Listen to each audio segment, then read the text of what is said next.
And if you actually hear a rat, you hear him squeaking, you think, oh, it's so nice, he's squeaking, so cute. But actually, he's in agony, he's in agony.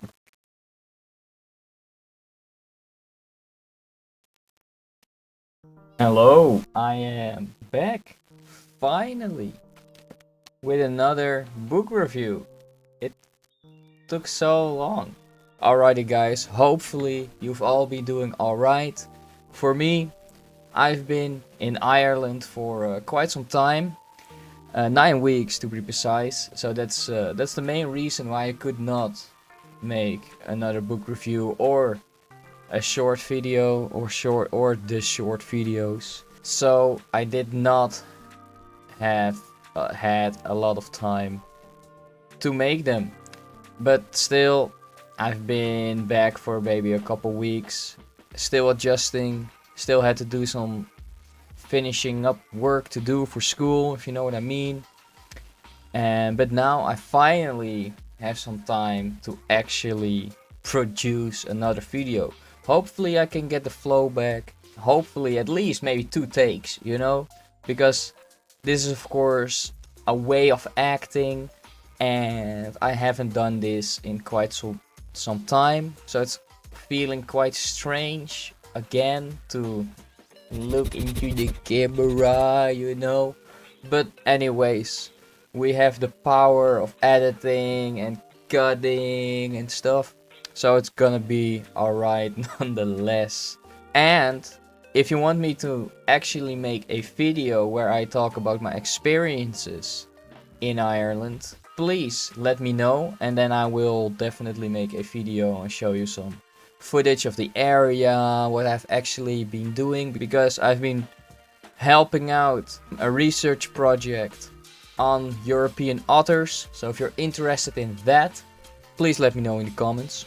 But without further ado, let's just start with the book review.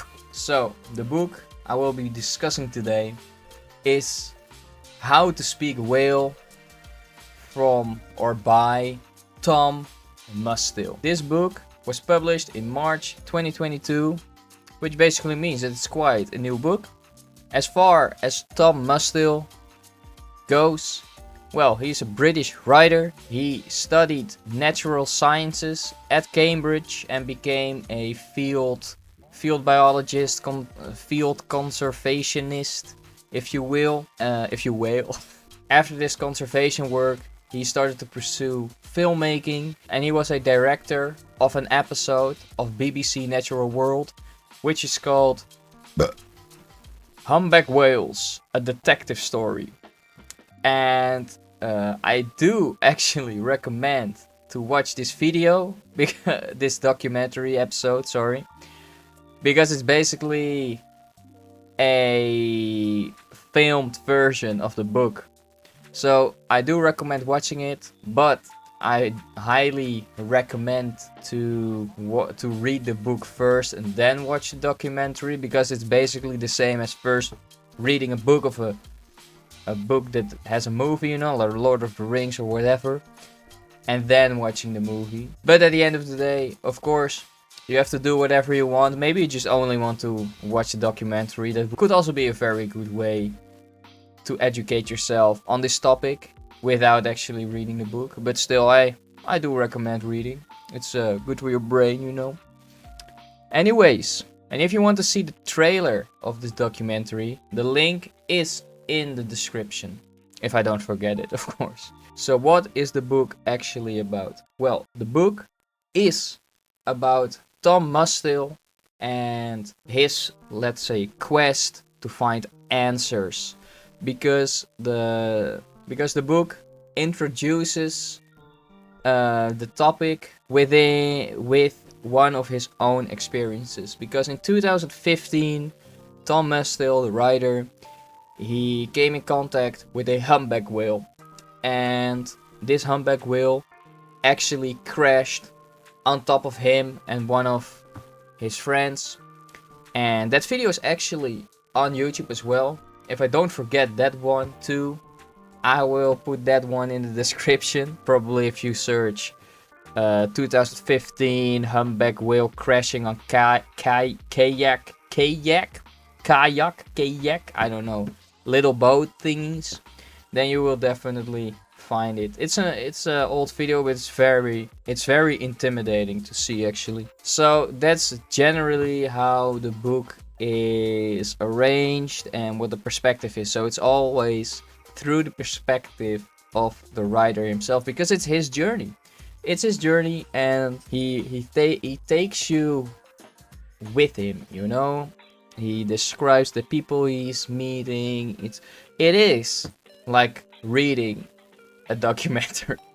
Actually, it's very interesting. So the book is made out of 12 chapters. They are all titled, and these 12 chapters, they all have their own little theme which he discusses, and there's a good chronological order, you know, like one chapter is a little foundation or a step forward to the next chapter, if you know what I mean. So you don't really have the idea that in a new chapter, like the next chapter, there are things where you might think that you miss some fundamental knowledge, because a lot of the information he's talking about, the research, or it is explained within the chapter, or it is repeated from another chapter, or it is discussed in the previous chapter. So in that way, again, this writer did a very well job in doing that. And reading more books, I think this is one of the most important things while writing a book, and that is to make sure that every information is explained, is discussed in the beginning of the book, or when you actually mention it, that you explain it right away. And if you really want to educate people, that you make sure that it is repeated throughout the book so it sticks better. And in my opinion, this writer Tom Mustill did a very good job with that. But what is actually within these chapters? What is he actually talking about? Well, the first chapter. Alright, so there are 13 chapters. Sorry, excuse me. There are 13 chapters. 12 numbered and one introduction. And within the introduction, he is giving a reference on microbiology and uses the discovery of microbiology by Anthony van Leeuwenhoek. So it's a short history lesson, and his main goal is to show you that, like, an invention for one thing that was invented for one purpose doesn't mean that it could not be used for another purpose, to discover something new. Because if you don't know the story of Anthony van Leeuwenhoek, he was a fabric person, like maybe clothing, I can't remember for sure. But he was working with fabrics, and to assure the quality of those fabrics, he needed like magnifying glasses. So what he did is he got those magnifying glasses. He wanted to use it for that, but actually when he actually used the magnifying glasses, he saw way more than just the strings of fabric. He saw microbiology, life, microorganisms. He called dierkens, and in English it turns out it's called animalcules, like animal molecules, but the actual word he used was diertjes, kleine diertjes. See, because it was Dutch, my man was Dutch, of course, I have to represent. So yeah, that's the example that he wanted to give, because eventually he's gonna talk about AI and if it's applicable, like that's, but we're gonna talk about it later, because then we come to chapter 1, and within chapter 1 he's basically talking about his experience with whales and whales falling on top of him, that it changed his whole life. He kind of got a hyperfixation on whales and he wanted to know a lot more about them. So he went on his quest to learn more about whales and, you know, to answer the question like, is it possible to speak to them?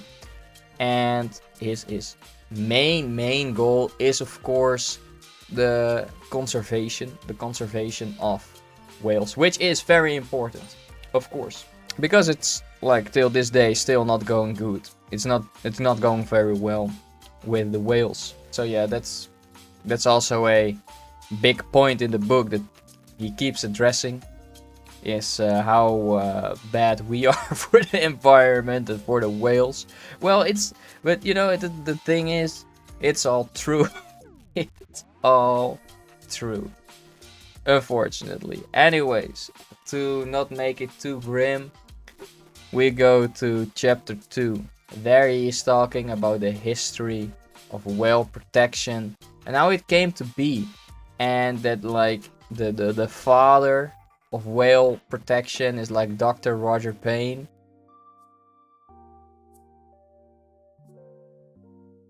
So if you want to know more about Dr. Roger Payne, maybe I need to make I could probably make a whole video of him alone, talking about him, but I think there are quite some videos about him, definitely, because he's the man. He is the OG whale conservationist, protector, guardian angel of the whales. Anyways, going to chapter 3, and in this chapter is mainly talking about anecdotal stories of people who claim that they have communicated with other species, and he's really talking about if it could be evidence of like cross-species communication, but that it is still not concrete scientific evidence, because that's also one of the key points that this writer is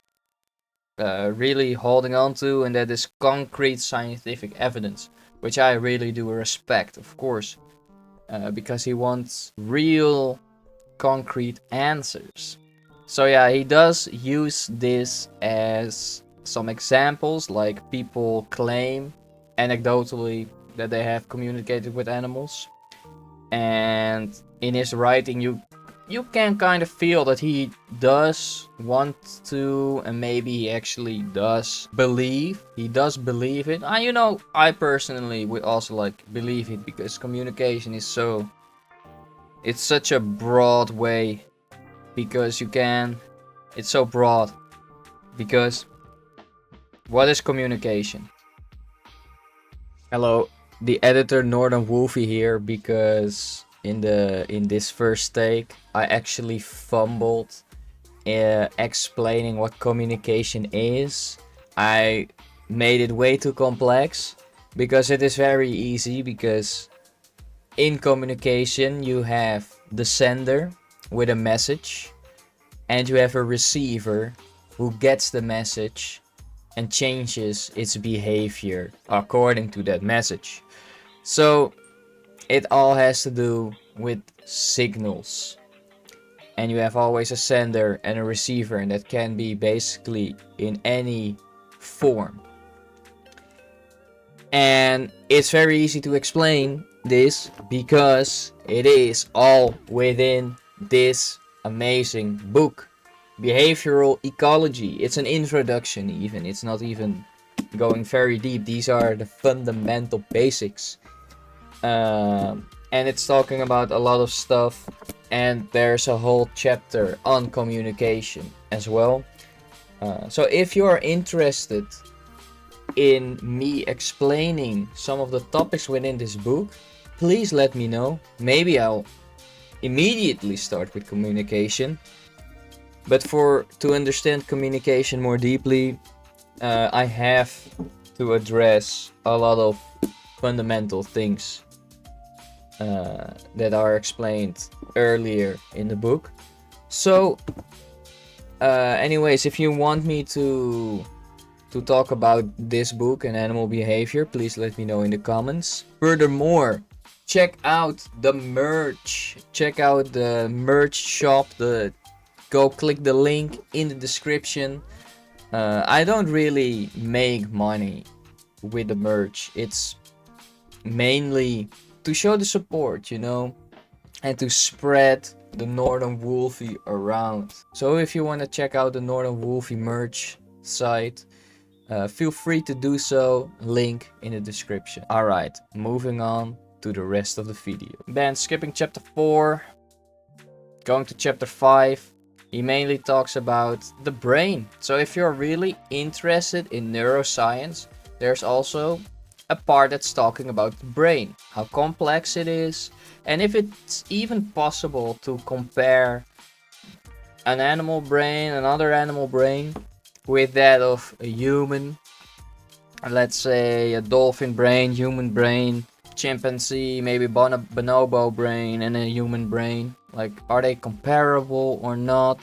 How much different is it? And is it like comparing apples with pears? Or is it comparing a fruit in general with vegetables? You know, it's complicated, it's different, and of course we will never know what's actually going around within those black boxes that we call brains, you know? And that's actually what he's talking about in chapter 7, about that black box, and I really appreciate it. This is also my favorite chapter because it's about animal behavior, cognition, and the science behind it.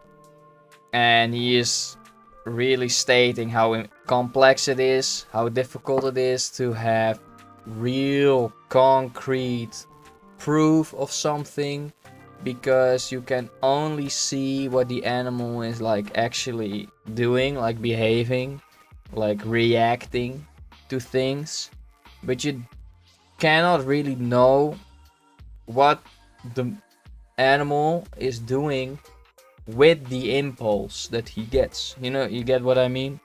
Like, we get an impulse, something goes around in the brain, and then something comes out, a reaction.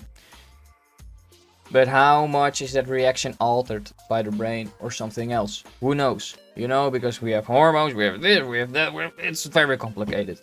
And that's why I appreciate this chapter, that he points out how complicated it is. Because, you know, this, I could say this is my field of study, you know, like animals, behavior. Cognition is still a little too specific. I don't want to say that I'm really into the cognition, you know, that I'm really studying that per se, but it's part of it, you know. But I skipped chapter 6, but it's chapter 6 is also a good one, because if you really like linguistics, the idea and the definition of language, then this chapter is for you, because he is talking about the different opinions within different fields. And what I mean by that is that within the different fields, some would say like language is this, you know, language needs to have this, that, or those elements, you know, and another field is like, no, language is more of a, I don't know, an emotion or something, you know. Different fields have different opinions and say that language needs to have different things, if you know what I mean. Which also makes it very complicated to actually define language, because if scientists disagree on something, it's always difficult. It is always difficult. And we do always assume that all these people are very smart, PhD doctor people, and they really know what they're studying, right? So they, in a way, they are kind of all right, you know? They disagree on each other, but they are all in the right, because they do have their own pool of knowledge, which makes it right for them. So that's another classic example of us people disagreeing on something and actually being all right in a way, you know, in our own little universe. We are in the right. All right, so chapter 9 and 10, I will talk about them like together, because they are talking basically about the same things. Because in this chapter he is actually going to start and talk about AI and the training, the algorithm, and that it's making it possible to ID certain words with an algorithm of AI to like cipher, decrypt, I don't know what the right word is. Translate sentences, let's say, like a Google Translate, you know?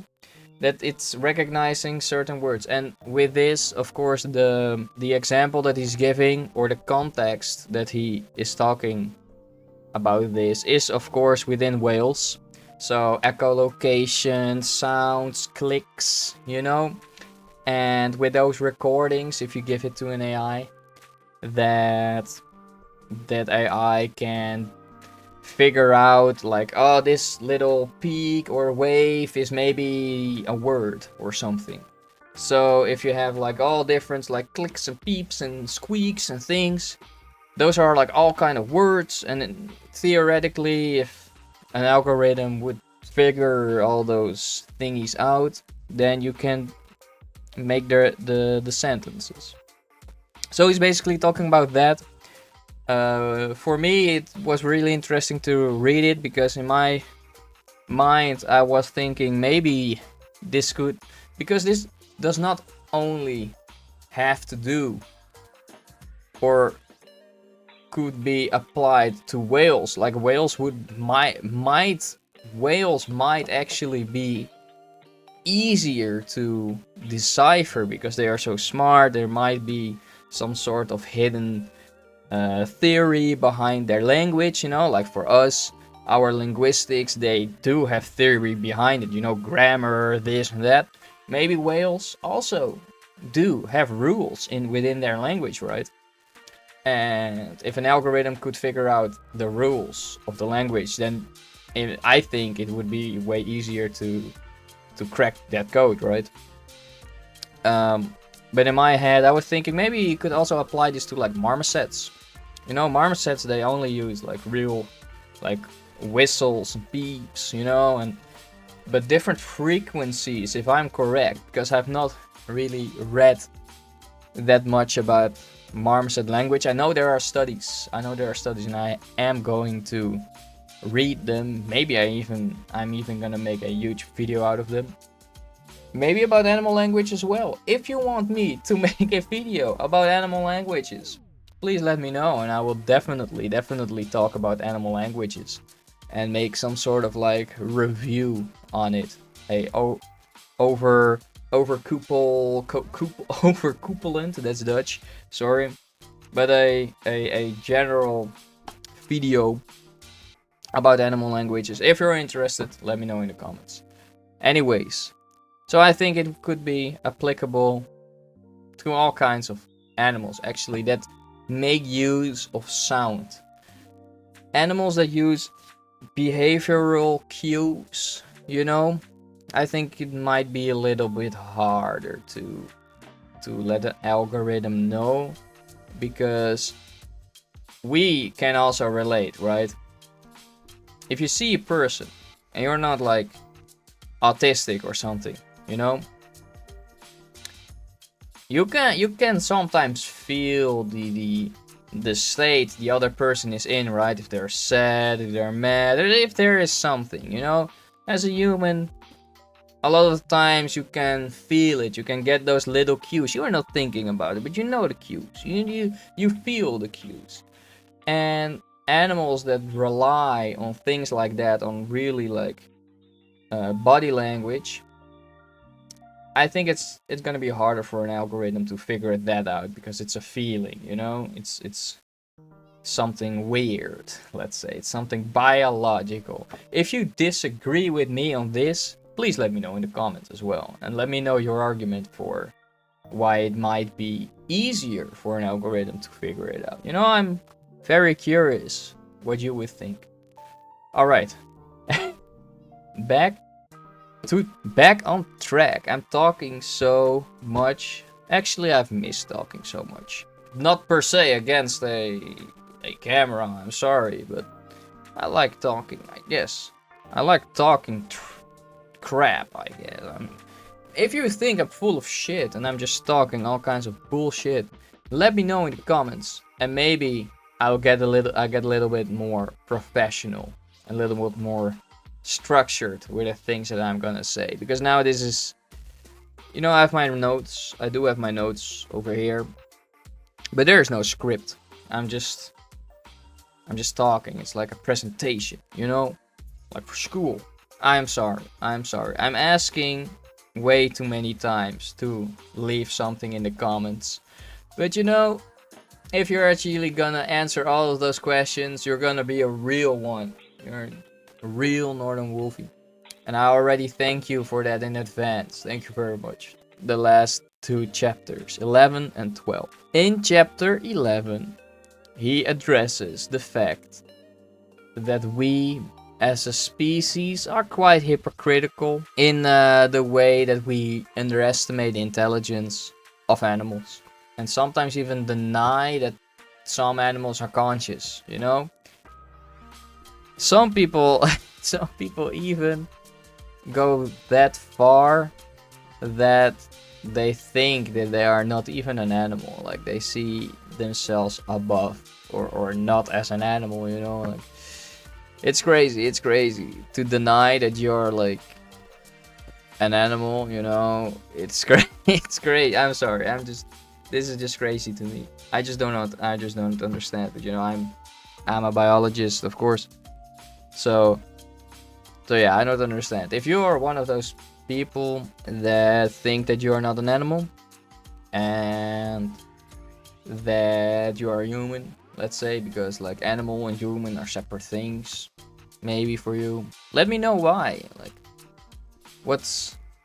why wouldn't you be an animal?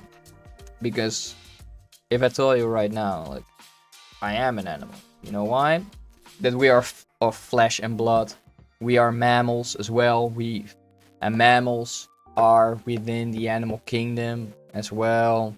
We have common ancestors with chimpanzees, Our cells are made out of the same shit, the same structure as other mammals. Who would have thought?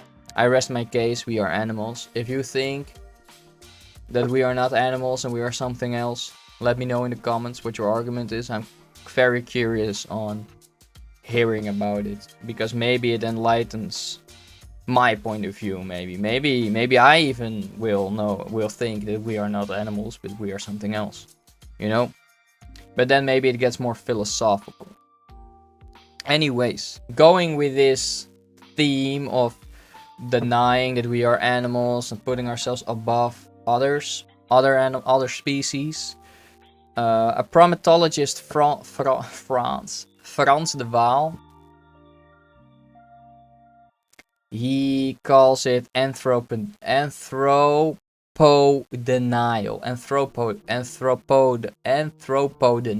which basically describes the refusal to acknowledge human-like traits within animals, like emotions. That's I think that's the most basic example to give.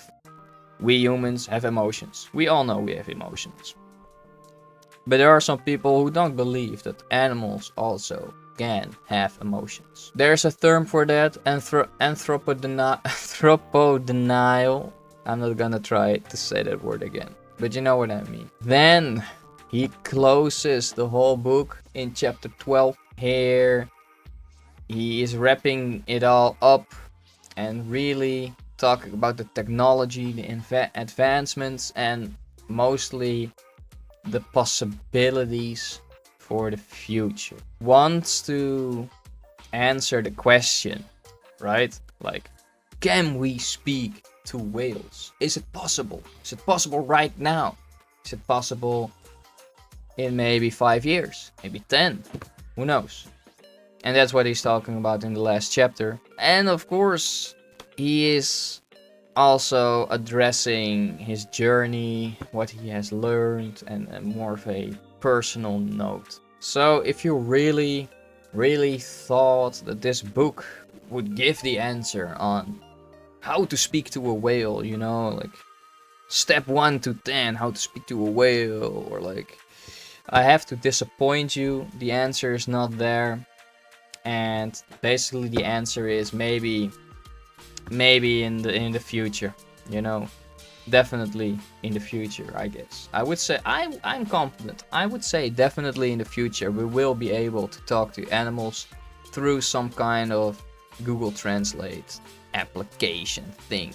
Because from what I understand, actually the company Google is working on something like that. It's not like out in the open, you know, but I believe I thought I read something. Maybe in this book as well, because I think he mentioned something like that there were some tech companies that actually were working on something like that. But I can't say for sure, and I don't want to throw misinformation in the window. So maybe there are already big tech companies talking and maybe even producing and developing something like a Google Translate for animals. Who knows? Hopefully they do.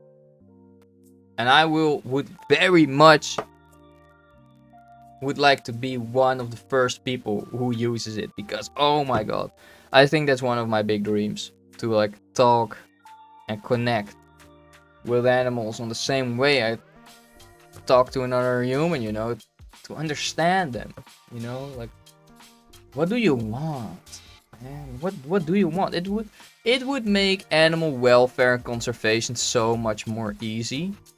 Like, instead of like researching their behavior and thinking like, okay, he's doing this behavior, maybe he lacks this or lacks that, you know, maybe this or that. No, then you can just ask him. You can just ask, yo, bro. So, yo, chimp, what's up, my bro? You need another banana or something? No. Oh shit, bro. You want more leaves? Gotcha, man. Gotcha. You know, it's gonna be way easier to take care of animals. It's great. Of other animals, sorry. Now we're gonna go to the quotes and messages. So for the quotes, within the book, he does quote some things himself from other origins, you know? And, you know, technically they aren't really quotes from the book itself. They are already quoted by the writer. But anyways, there were some that I really wanted to share.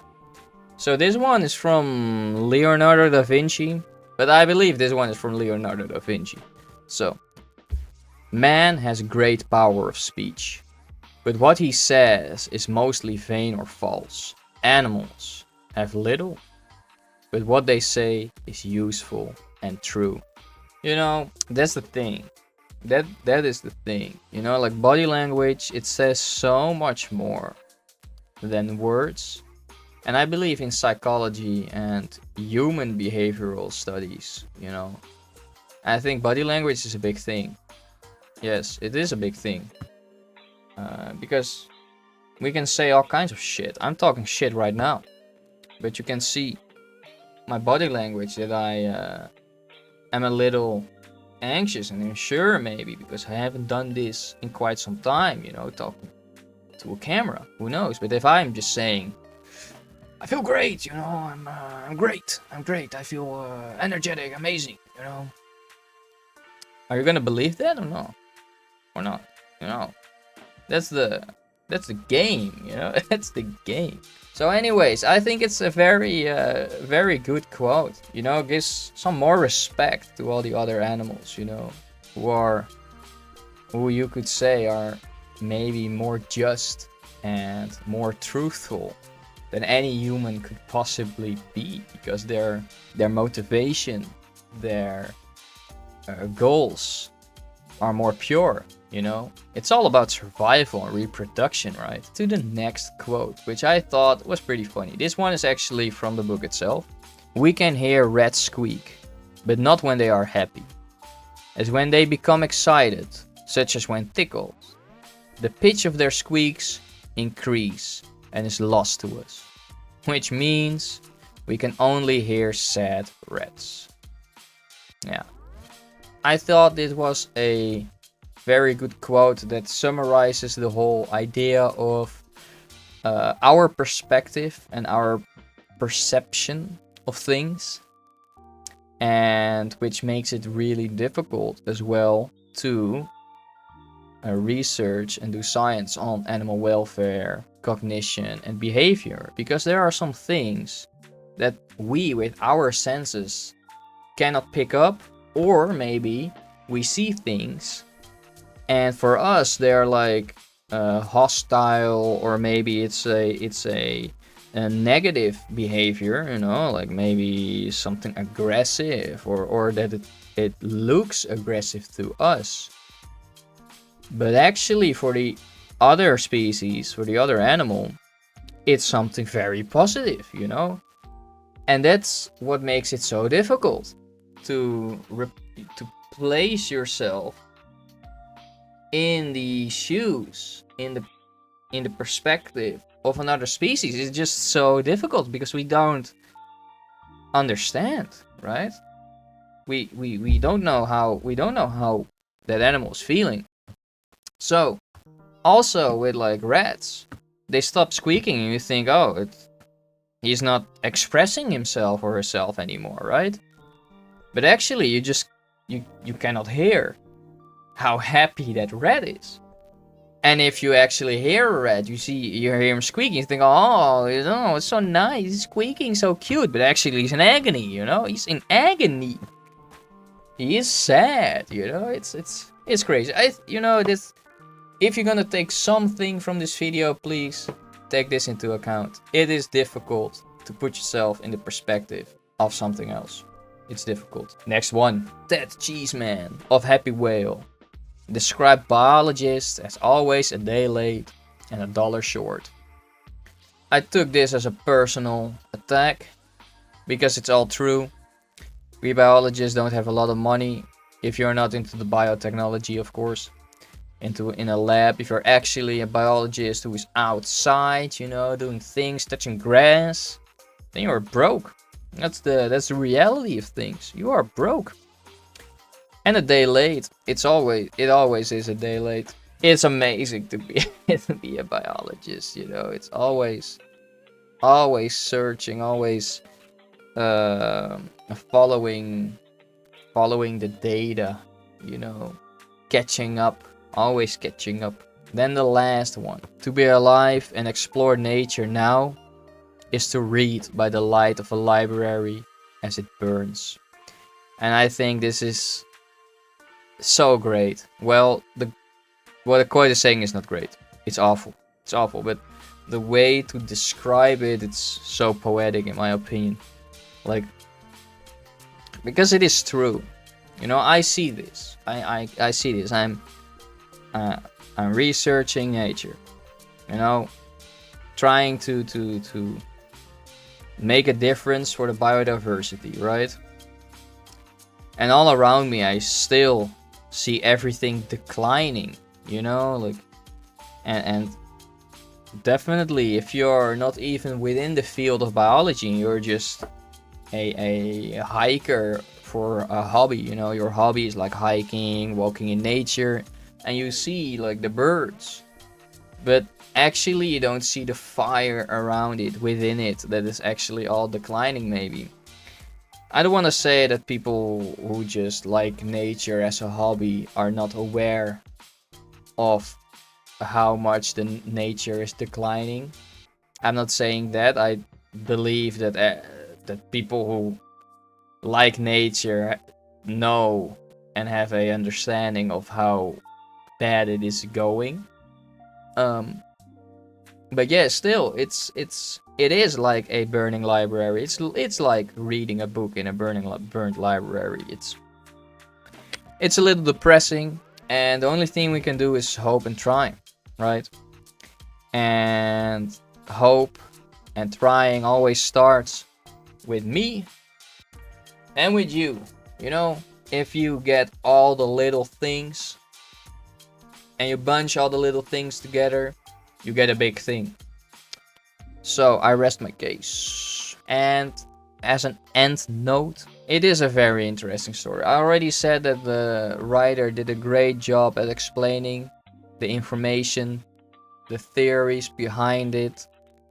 I learned a lot about cetaceans or whales. So yeah, he did a good job, and he did govern like the principle of science, I guess, if that's the right way to say it, because that was very important to him as well, like reading that it's scientifically concrete, you know, really finding concrete evidence and data on the things he's looking for. He wanted a real scientific answer, which I do respect. Makes it a lot more difficult, but I think he did very well reading this book. If you like animal cognition, if you like behavior, if you like cetaceans in general, I think you have to read this book. This book right here. It's this book right here. You have to read it. It's very basic at the beginning. You know, if you already know a lot about cetaceans, then a lot of information will be familiar to you. But anyways, I think it's always a good thing to read the same information in someone else's words, so it sticks better in your head and you get smarter. And that's the whole point of reading, right? For entertainment and of course to get smarter. So now, the rating. Yes. Of course I'm gonna give this a 4-star out of 5. Because it is not a life perspective changing masterpiece that's gonna be in my life forever, which I'm gonna revisit or anything. You know, I've read this book and it's good. You know, I don't think I will ever revisit this book. Maybe I'm gonna revisit it if I need to reference it or something, but I don't think I would read it again per se. Maybe I would, but it is inspiring. I really learned a lot, and I don't want to say that it reminded me of the importance of conservation, but you know, it pointed out again how important it is. You know, like if I read it, I'm like, yes, it is important, you know, like, and we have to conserve the planet, you know. There's a starman, you know, waiting in the sky. He told us not to blow it and that it's worthwhile, okay? David Bowie said so, okay? Keep that in mind. We have to save the planet, guys. So, anyways, with all that being said, thank you so much. If you really want to watch the documentary or the trailer of the documentary, the link is in the description. I thought I said something else. There were, you know, things that I mentioned, they're in the description. Don't forget to like, subscribe, join the Discord server if you want to have announcements of me live streaming or uploading another video. You definitely have to join the Discord server. Otherwise, you can also follow me on Instagram. So with all that being said, again, thank you so much for watching, and I see you in the next one. Alrighty.